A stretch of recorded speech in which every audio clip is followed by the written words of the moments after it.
নমস্কার।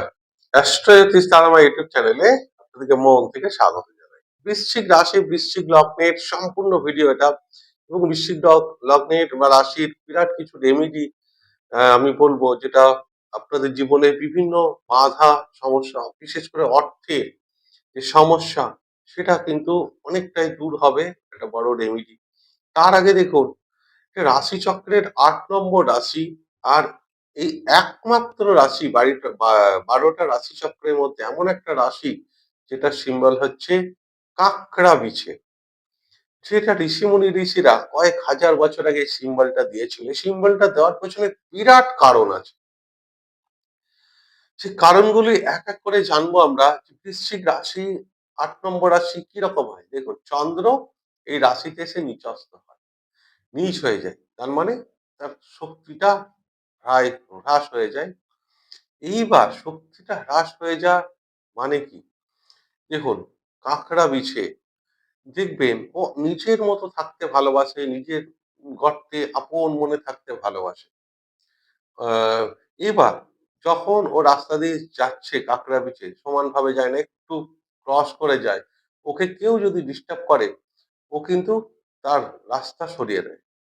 কিন্তু ১২টা রাশির চক্রের মধ্যে কাঁকড়া বিছে এমন একটা প্রাণী, যে সমস্ত প্রাণী যা আত্মরক্ষার জন্য সেলফ ডিফেন্স এর জন্য তারা সামনে থেকে অ্যাটাক করে। কাঁকড়া বিছে এমন একটা প্রাণী যে পিছন থেকে অ্যাটাক করে, অর্থাৎ শত্রুকে বুঝতেও দেয় না কিভাবে আপনাকে মারবে। তাই এরা নিজের মতো থাকতে বিরাট পছন্দ করে। এদেরকে কেউ জ্বালাতন না করলে এদের থেকে পৃথিবীতে ভালো মানুষ আর হতে পারে না। ভালোর জন্য অত্যন্ত ভালো এরা, আর খারাপের জন্য ততটাই খারাপ। একদম বুঝিয়ে দেবে যে এদের অ্যাটাকটা কোথা থেকে আসছে আপনি বুঝতেও পারবেন না। যে এদের কাঁকড়া বিছে যে দংশায় সেটা কিন্তু ভুল দিয়ে। এদের সামনে যে দাঁড় সেটা দেখানোর জন্য, শো অফ করার জন্য। আর এই যে কাঁকড়া বিছে এরা এদের উম চোখের দৃষ্টিশক্তি অনেক উইক। কিন্তু মাটিতে থাকে। এরা মাটির প্রাণী। তাই এরা প্রকৃতির যে অকাল জিনিসগুলো বুঝতে পারে। মাটির যে আপনার ভাইব্রেশন সেটা বুঝতে পারে। ইনটিউশন পাওয়ার মারাত্মক। কোনো কিছু ঘটনা ঘটার আগে অনেক কিছু উপলব্ধি করতে পারে এই বৃশ্চিক রাশির মানুষরা। এবং দেখবেন এরা গর্তে দিনের পর দিন থাকে, নিজের মতো একা থাকে। তার মানে কি এরা কুঁড়ে? কখনোই না। এরা হচ্ছে তাদের এনার্জিটাকে স্টোর করে। অর্থাৎ বৃশ্চিক রাশির মানুষরা তার যে ব্যাপারগুলোয় তাদের খুব একটা ইন্টারেস্ট নেই। তারা বেকার ফালতু নাক গলায় না। যেটা তারা ভালোবাসে সেটাই করে। তো এনার্জি স্টোর করা এদের একটা জন্মগত নেচার। আর সেটাই বৃশ্চিক রাশির মানুষরা যখন দেখুন যেটা তাদের ট্যালেন্ট আছে, অপার ট্যালেন্ট নিয়ে জন্মায়। আর অকাল্ট রাশি এটা ৮ নম্বর রাশি। ট্যালেন্টটা বুঝবেন কি করে? থ্রু ঠিক ডিম। একটা ডিম যখন বাইরে থেকে যখন আমরা ভাঙি সেটা অমলেট হয়ে যায়। আর সেই ডিমটাই যখন ভিতর থেকে ভাঙে তখন একটা প্রাণের সৃষ্টি হয়। অর্থাৎ যদি সময় দেওয়া হয়, পেশেন্স।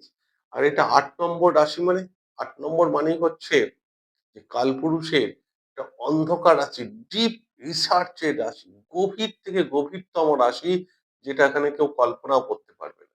অর্থাৎ এই বৃশ্চিক রাশির মানুষদের মনে কি চলছে এর সব থেকে প্রিয় বন্ধুও জানতে পারবে না। যত এর ক্লোজ ফ্রেন্ড হোক, কলিগ হোক, আত্মীয় স্বজন হোক, বন্ধু বান্ধব হোক, এদের মনে ওদের সব সময় যে এদের ব্যাপারগুলো, গোপন ব্যাপারগুলো সিক্রেট রাখাটা এদের দরকার। তা না হলে যখনই এরা সিক্রেট রাখবে না, পেটে যখনই কথা থাকবে না, তখনই এদের বিপদ অবশ্যম্ভাবী।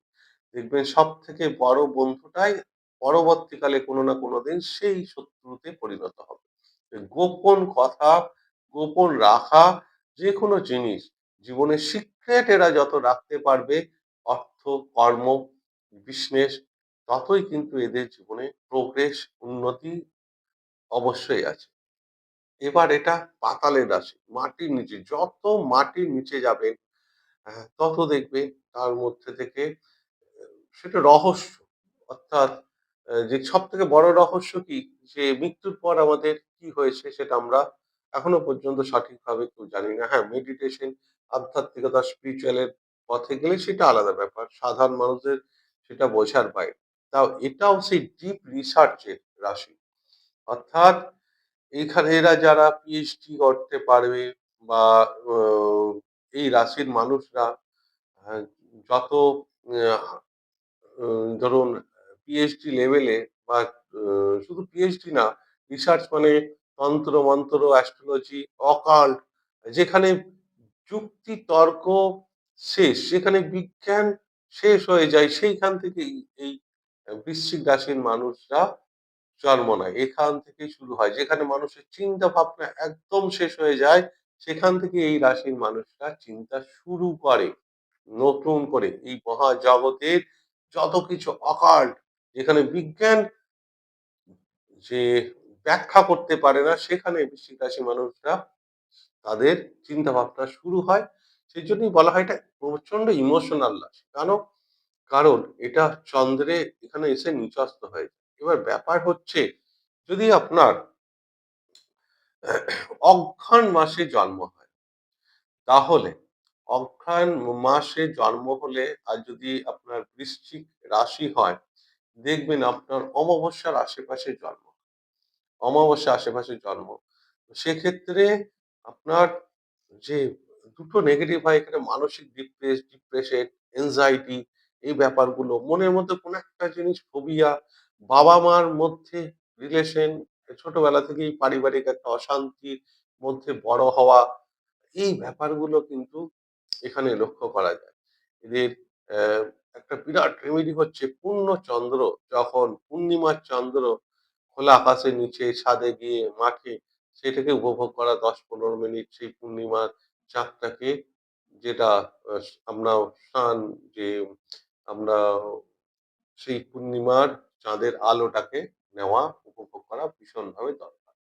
আর যদি আপনার জ্যৈষ্ঠ মাসে জন্ম হয়, ধরুন আপনার বৃশ্চিক রাশি, আর জ্যৈষ্ঠ মাসে জন্ম, তাহলে আপনার পূর্ণিমার আশেপাশে জন্ম হবে।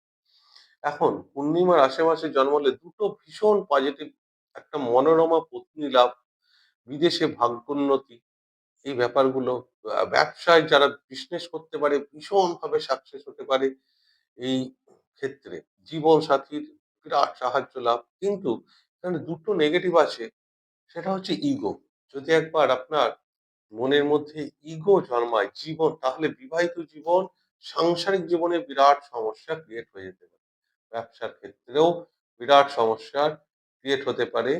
যদি আপনার জ্যৈষ্ঠ মাসে জন্ম হয়, তাহলে জানবেন। আর যদি বৃশ্চিক রাশি হয়, এবার দেখুন বৃশ্চিক রাশির অর্থের একটা বড় রেমেডি, সেটা হচ্ছে যে এই রাশির মানুষরা যদি আর্থিকভাবে দুর্বল হয়, অর্থ কষ্ট ভুগছে, তাহলে এটা একটা বড় রেমেডি আছে।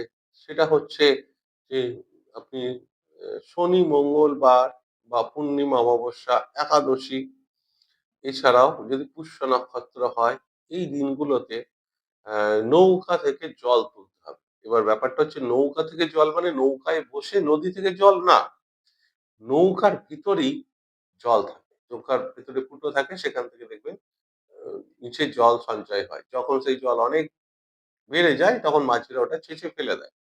সেই জল বা মোটরে করেও, এখন তো টেকনোলজি অনেক উন্নত, মোটরে সেই জল বাইরে চলে যায়।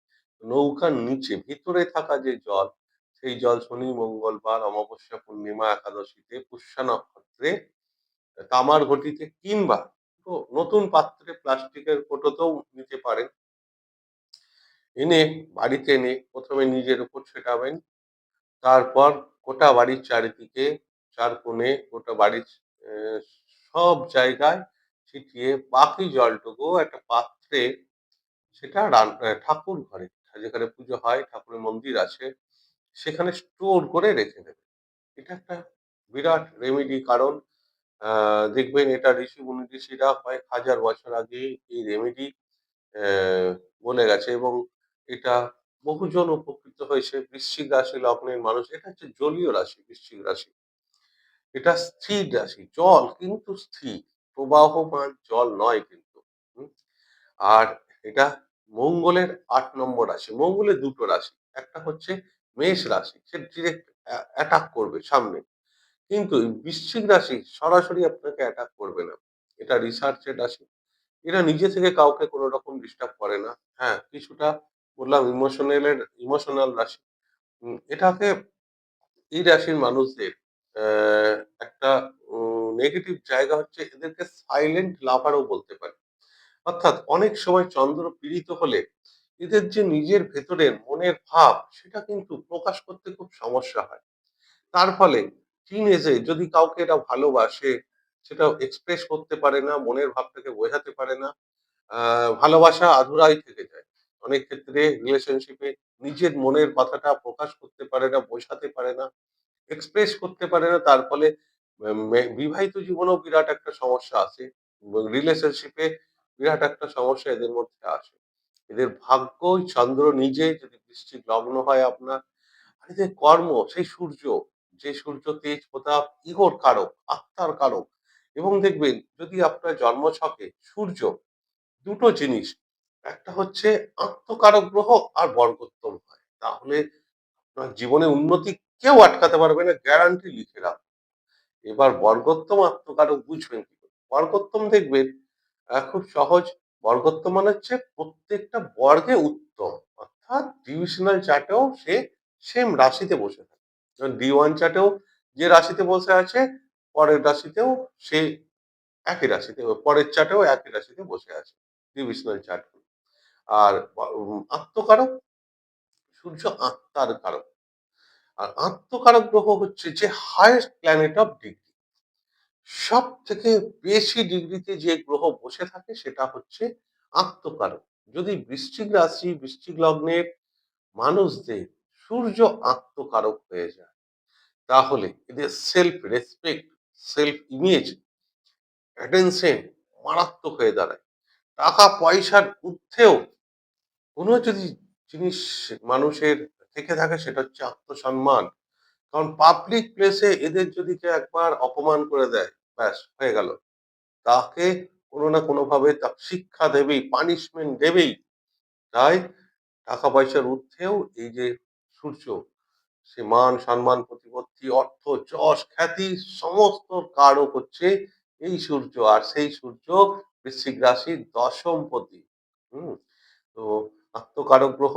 আর যদি আপনার বর্গোত্তম হয় তো ভীষণ ভীষণ আপনার জন্য ভালো। উচ্চ অবস্থায় বৈশাখ মাসে যদি জন্ম হয় আপনার, দেখবেন সূর্য উচ্চ অবস্থায় থাকবে একদম মেষ রাশিতে, সেটা ভীষণ ভীষণ ভালো পজিটিভ দিক। যাই হোক, বৃশ্চিক রাশির শুভ রং অবশ্যই লাল এবং হলুদ, ইয়েলো কালার ভীষণ ভালো। আর এই বৃশ্চিক রাশির মঙ্গলবার দিন, বৃহস্পতিবার দিন এই বারগুলো এদের জন্য অত্যন্ত শুভ। ৯ সংখ্যা, ৫ সংখ্যা, ৩ সংখ্যা এদের জন্য অত্যন্ত শুভ সংখ্যা। ৫ মাফ করবেন, ৯ আর ৩ এই দুটো সংখ্যা এদের জন্য অত্যন্ত শুভ। ৫ সংখ্যা শুভ না বৃশ্চিক রাশির জন্য। যাই হোক, এই গেল সম্পূর্ণ ভিডিওটা বৃশ্চিক রাশি। আর যদি ভিডিওটা ভালো লাগে তাহলে অনুগ্রহ করে চ্যানেলটিকে সাবস্ক্রাইব করতে ভুলবেন না। ভিডিওটিকে লাইক এবং শেয়ার অবশ্যই করবেন। আমি ঈশ্বরের কাছে প্রার্থনা করি সকলেই ভালো থাকুন এবং সুস্থ থাকুন। নমস্কার।